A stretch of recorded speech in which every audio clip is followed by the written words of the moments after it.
Black Friday is hier en ons wil uitwerk wat is die afslag wat ek sal ontvang sowel as die nuwe prys as 'n produk R1600 sou kos. So ons gaan kanselleer uit met ons nulle. So ek het nog 'n nul wat ek kan uitkanselleer, so waarmee ons oorbly is 2 maal 160. So my afslagbedrag is 2 maal 160. So my afslag is R320. Maar wat is my nuwe prys nou?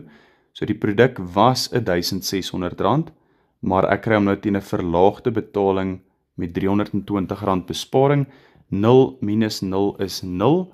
Ek kan nie 0 minus 2 doen nie, so ek gaan leen by my 6 en dit word 'n 5.